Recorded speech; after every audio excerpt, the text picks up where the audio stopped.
इसमें हमने अम्ल मिला दिया HCl। इसका नाम बताया था, देखो Zn है जिंक। जिंक क्या है हमारा? ये जिंक है। और ये हाइड्रोक्लोरिक अम्ल, ये है हाइड्रोक्लोरिक अम्ल। हाइड्रोक्लोरिक अम्ल अम्ल है। अम्ल का क्या करते हो? अम्ल कहते होते हैं खट्टे, स्वाद में कैसे होते हैं? खट्टे होते हैं। और नीले लिटमस को लाल कर देते हैं, नीले से लाल हो जाता है। और भी 3 इंडिकेटर बताए थे हमने। गुड़हल की पत्ती से आप टेस्ट कर सकते हो, हल्दी के पत्ती से, हल्दी के घोल से भी टेस्ट कर सकते हो कि कौन सा रंग इसमें देता है, बताया था हमने। तो अगर इसमें हम मिला दें इसको तो ये बन जाता है आपका ZnCl2। यहाँ पे 2 लगा लो तो यहाँ पे 2 से बैलेंस हो जाएगा, ठीक है। और यहाँ पर हाइड्रोजन गैस आपकी निकल जाएगी। यानी जब भी हम धातु को अम्ल के साथ क्रिया कराते हैं तो क्या हो जाता है? हमारा बनता है जिंक क्लोराइड। क्या बन जाता है हमारा? जिंक क्लोराइड बनेगा और हमारी हाइड्रोजन गैस आपकी निकल जाएगी। यानी जल से क्रिया कराने पर भी हाइड्रोजन गैस निकलती है, और वहां पर जब हम किससे क्रिया करा रहे थे? ऑक्सीजन से, तब भी हाइड्रोजन गैस निकल रही थी। दोनों ही स्थिति में धातु में चाहे जल से क्रिया करे तो भी हाइड्रोजन गैस निकालेंगी, और चाहे ऑक्सीजन से क्रिया करे तब भी ऑक्सीजन गैस निकालेंगी। यानी अगर हम ये कहें कि जिंक क्लोराइड ये है क्या, तो ये एक लवण है। ये क्या है हमारा? लवण है। अब लवण किसे कहते हैं? लवण में ना तो अम्लीय गुण होता है और ना ही क्षारीय गुण होता है, दोनों ही गुण इसमें नहीं होते, न्यूट्रल है। इसके आसपास कोई आवेश नहीं है, इसमें कोई आवेश नहीं है, ठीक है, समझ गए इसको। तो लवण में कोई भी हमारा गुण नहीं होता है। तो अगर इसको समझना लिखना चाहो तो धातु में हम अगर मिला दें अम्ल मिला दें, क्या मिला दें बेटा? हम धातु में अम्ल मिला दें तो क्या बनेगा? लवण बनेगा। क्या बनेगा? लवण बनेगा। और क्या निकलेगा? Hydrogen gas. हाइड्रोजन गैस किस काम आती है पता है आपको?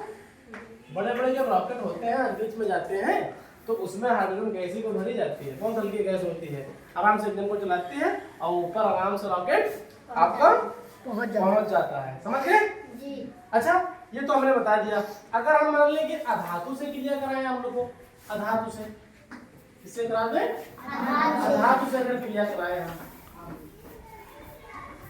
अधातु से अब क्रिया करा दें किसकी बेटा? अम्ल की। किसकी करा दें? अम्ल की।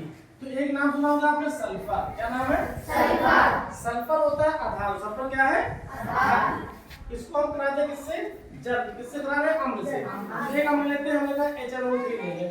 HNO3 क्या ले ले? HNO3। इसको कहते हैं नाइट्रिक अम्ल। बताया था ये कहाँ भरा जाता है? कहाँ होता है ये? कहाँ होता है? बैटरी में। कहाँ होता है? बैटरी में। और ये आपका सल्फर, ये क्या बेटा? सल्फर कहाँ मिलता है? लोग खेती करते हैं तो उसमें सल्फर जो आपका उर्वरक इस्तेमाल करते हैं उसमें सल्फर मिला होता है, उसमें सल्फर मिला होता है। तो इसको जरा बैलेंस कर लीजिए, यहाँ पे 2 लिख के यहाँ पे 10 लिख के, ठीक, बैलेंस करने के लिए। और ये तुम्हारा बन जाएगा H2SO4। क्या बनेगा बेटा? और क्या बनेगा? और क्या बनेगा? सल्फर डाइऑक्साइड बनेगा, SO2 बनेगा, और एक चीज और बनेगी। कौन सी चीज बनेगी? नाइट्रिक ऑक्साइड भी बनेगा, 10NO2, और एक चीज और बनेगा। और क्या बनेगा? एक चीज पानी बनेगा। क्या बनेगा? पानी। तो HRH2O, समझ गए ना? यानी अगर अधातु को अगर हम किससे क्रिया कराते हैं? जल से, तो क्या क्या चीजें बनेंगी? एक अम्ल और बन जाएगा, एक ऑक्साइड, 2 ऑक्साइड बनेंगे। कौन कौन से बने देखो हम बताए तुमको। सल्फर यहाँ पर था तो इसका ऑक्साइड यहाँ बन गया, तो बनना ही था। अब बचा क्या यहाँ पे? नाइट्रोजन, तो नाइट्रोजन का ऑक्साइड यहाँ पर ये बन गया, 2 ऑक्साइड बन गए। और इसमें से जो H लिया और O, हाइड्रोजन और उसे मिला करके पानी यहाँ बन गया, समझ गए?